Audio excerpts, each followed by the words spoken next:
I heard the story of a little boy who was going around crying. ನಾನು ಒಂದು ಚಿಕ್ಕ ಹುಡುಗನ ಕಥೆಯನ್ನು ಕೇಳಿದೆ. ಅವನು ಅಳುತ್ತಾ ತಿರುಗಾಡ್ತಾ ಇರುತ್ತಾನೆ. And somebody asked him, "Why are you crying?"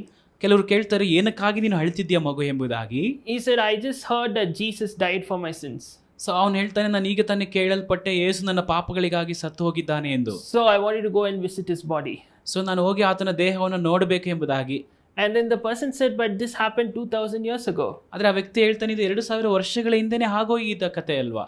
Oh, and the boy said, "Oh, I didn't know. I thought it happened just now." So ನಾನು ಅಂದುಕೊಂಡೆ, ಅಯ್ಯೋ ಅದು ಈಗ ತಾನೇ ಆಯ್ತು ಎಂಬುದಾಗಿ ನಾನು ಅಂದುಕೊಂಡೆ ಎಂಬುದಾಗಿ ಅವನು ಹೇಳ್ತಾನೆ. See, I want you to understand, ನೀವು ಇದನ್ನು ಅರ್ಥ ಮಾಡಿಕೊಳ್ಳಬೇಕೆಂದು ನಾನು ಬಯಸ್ತೇನೆ. like this boy, many times we just make decisions based on like, oh, I just heard this, oh, this is what I heard, and they just keep going by that. So ನಾವು ಏನನ್ನ ಕೇಳ್ತೀವೋ, ಓ ನಾನು ಇದನ್ನು ಕೇಳಿಬಿಟ್ಟೆ ಎಂಬುದಾಗಿ ನಾವು ಏನನ್ನ ಕೇಳಿರ್ತೀವೋ ಅದರ ಮೇಲೆ ನಮ್ಮ ಜೀವಿತವನ್ನು ಸಾಗಿಸೋದಕ್ಕೆ ನಾವು ನೋಡ್ತೇವೆ. See, now sometimes God will tell you, okay, I want you to go in this direction, I want you to take this step. God will give you some clues, God will lead you to something, and the minute he says that, we just run.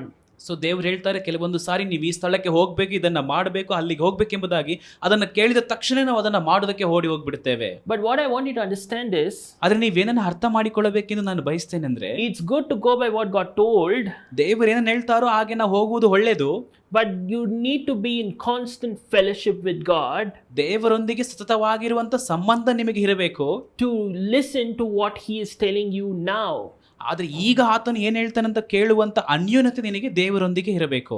Like when you think about Genesis chapter 22, ನೀವು ಆದಿಕಾಂಡ 22ನೇ ಅಧ್ಯಾಯವನ್ನು ನೋಡುವುದಾದರೆ, God is the one who said, "I want you, Abraham, to go and sacrifice your only son Isaac for me." ದೇವರು ಅಬ್ರಾಮನಿಗೆ ಹೇಳ್ತಾನೆ, ನಿನ್ನ ಮಗನಾಗಿರುವಂತ ಇಸಾಕನ್ನು ತೆಗೆದುಕೊಂಡು ಹೋಗಿ ನನಗೆ ಬಲಿಯನ್ನ ಕೊಡು ಎಂಬುದಾಗಿ ಹೇಳ್ತಾರೆ. He was acting on behalf of what God told him. So ದೇವರು ಅವನಿಗೆ ಏನನ್ನ ಹೇಳ್ತಾರೋ ಅದನ್ನು ಅವನು ಮಾಡೋದಕ್ಕೆ ಪ್ರಾರಂಭಿಸ್ತಾನೆ. At one point, ಒಂದು ಸಮಯದಲ್ಲಿ he's taken his sword and is about to kill his son Isaac. ಇಸಾಕನನ್ನ ಸಾಯಿಸುವುದಕ್ಕೆ ಅವನು ಕತ್ತಿಯನ್ನು ಎತ್ತಿಕೊಂಡು ಸಿದ್ಧನಾಗಿರುತ್ತಾನೆ. And he's about to do it any minute. ಯಾವುದೇ ಕ್ಷಣದಲ್ಲಾದ್ರೂ ಅವನು ಮಾಡಬಹುದಾಗಿತ್ತು ಆಗ. And the Bible says ವಾಕ್ಯವೇ ಹೇಳ್ತದೆ that God called him out the second time. ಮತ್ತೊಂದು ಸಾರಿ ದೇವರು ಅವನನ್ನ ಕರೀತಾರೆ ಎಂಬುದಾಗಿ. And I want you to understand, ಅಲ್ಲಿ ಏನನ್ನು ಅರ್ಥ ಮಾಡಿಕೊಳ್ಳಬೇಕೆಂದರೆ, because Abraham listened to God for the second time, he did not kill Isaac. ಅಬ್ರಾಮನು ಎರಡನೇ ಸಾರಿ ದೇವರ ಮಾತನ್ನ ಕೇಳಿದ್ರಿಂದ ಅವನು ಇಸಾಕನನ್ನ ಕೊಲ್ಲಲಿಲ್ಲ. If he just went by what God told him instead of listening to what God was telling him, he would have killed Isaac. ಒಂದು ವೇಳೆ ಅಬ್ರಾಮನು ದೇವರವನಿಗೆ ಏನನ್ನ ಹೇಳಿದಾನೋ ಅದನ್ನ ಕೇಳಿ ಅವನು ಹೋಗಿದ್ರೆ, ಅಥವಾ ಈಗ ದೇವರು ಏನನ್ನ ಹೇಳ್ತಿದ್ದಾನೆ ಅಂತ ಅವನು ಕೇಳದೆ ಹೋಗಿದ್ರೆ, ಅವನು ಇಸಾಕನನ್ನ ಸಾಯಿಸಿ ಬಿಡುತ್ತಿದ್ದ. If he had listened to God after killing Isaac, it would have been too late. ಒಂದು ವೇಳೆ ಇಸಾಕನನ್ನ ಕೊಂದ ಮೇಲೆ ಅವನು ಕೇಳಿದ್ರು ಕೂಡ ಅದು ಆಗ್ಲೇ ತಡವಾಗಿ ಹೋಗಿರ್ತಿತ್ತು. A lot of people are doing this mistake. ಅನೇಕರು ಇದೇ ತಪ್ಪುಗಳನ್ನು ಮಾಡುತ್ತಿದ್ದಾರೆ. They just, oh, God tells you to do something, they just stop listening to God and they start doing things on their own. ಓ ದೇವರು ಇದನ್ನು ಹೇಳುವುದಕ್ಕೆ ನನಗೆ ಮಾಡಿದ್ದಾರೆ, ಅದನ್ನ ಹಾಗೆ ಅವರು ಮಾಡೋದಕ್ಕೆ ಪ್ರಾರಂಭಿಸ್ತಾರೆ. ಆಗ ದೇವರು ಪ್ರಸ್ತುತವಾಗಿ ಹೇಳುವುದನ್ನು ಅವರು ಕೇಳುತ್ತಿರುವುದಿಲ್ಲ. See, when God told me start the ministry, ದೇವರು ನನಗೆ ಹೇಳಿದ್ರು ಸೇವೆಯನ್ನು ಪ್ರಾರಂಭಿಸೆಂಬುದಾಗಿ. It's good, I listen to God and I start. ಹೌದು, ಅದು ಒಳ್ಳೆಯದು, ನಾನು ಕೇಳಿ ಸೇವೆಯನ್ನು ಪ್ರಾರಂಭಿಸಿದೆ. But for me to see more effectiveness in the ministry, I have to depend on God in every step on how he wants me to do the ministry. ನನ್ನ ಸೇವೆಯು ತುಂಬಾ ಪರಿಣಾಮಕಾರಿಯಾಗಿರಬೇಕೆಂದ್ರೆ ನಾನು ದೇವರ ಮಾತನ್ನ ಸತತವಾಗಿ ಕೇಳಬೇಕು, ಆಗ ಮಾತ್ರ ಅದು ಸಾಧ್ಯ.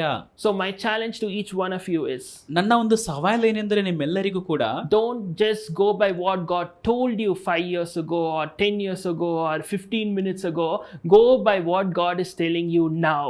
10 ವರ್ಷದ ಹಿಂದೆ, 5 ವರ್ಷದ ಹಿಂದೆ, 5 ನಿಮಿಷದ ಹಿಂದೆ ದೇವರು ಏನನ್ನ ಹೇಳಿದ್ದಾರೋ ಅದನ್ನ ಕೇಳಿ ನೀವು ಅನುಸರಿಸದೆ, ದೇವರು ಪ್ರಸ್ತುತವಾಗಿ ಈ ಕ್ಷಣ ನಿಮಗೇನನ್ನು ಹೇಳುತ್ತಾರೋ ಅದನ್ನ ಕೇಳಿ ನೀವು ನಡೆಯಿರಿ. Have that constant fellowship with God where you are in a place where suddenly God will tell you, I want you to go here. Suddenly God will tell me, go to this person and minister. And that would be the exact thing. That is the kind of a fellowship I challenge you to have. ನೀವು ಹೇಗೆ ಇರಬೇಕೆಂದ್ರೆ, ದೇವರು ತಕ್ಷಣವೇ ನಿಮ್ಮೊಂದಿಗೆ ಮಾತನಾಡಬೇಕು, ಇಲ್ಲಿಗೆ ಹೋಗು, ತಕ್ಷಣವೇ ನಿಮ್ಮೊಂದಿಗೆ ಹೇಳಬೇಕು, ಆ ಸೇವಕನನ್ನು ಸಂಧಿಸು ಎಂಬುದಾಗಿ. ಅಂತಹ ಅನ್ಯೂನತೆ ನಿಮಗೆ ದೇವರೊಂದಿಗೆ ಇರಬೇಕು. That is the only way you will not end up killing your Isaacs. ಈ ರೀತಿಯಾಗಿದ್ದರೆ ಮಾತ್ರವೇ ಸಾಧ್ಯ ನೀವು ನಿಮ್ಮ ಇಸಾಕನನ್ನ ಕೊಲ್ಲದೆ ಇರುವುದಕ್ಕೆ. God, I pray in the name of Jesus that you will give us the grace to listen to your word, listen to you speak, and to have that constant fellowship with you every single time. ದೇವರೇ, ಪ್ರತಿಯೊಂದು ಕ್ಷಣವೂ ಕೂಡ ನಿನ್ನ ಮಕ್ಕಳು ನಿನ್ನೊಂದಿಗೆ ಆ ಸತತವಾದ ಅನ್ಯೋನ್ಯತೆ ಇರುವುದಕ್ಕೆ ನಾನು ಪ್ರಾರ್ಥಿಸುತ್ತೇನೆ. In Jesus' name. Yesu Amen. ನಾಮದಲ್ಲಿ ಆಮೆನ್.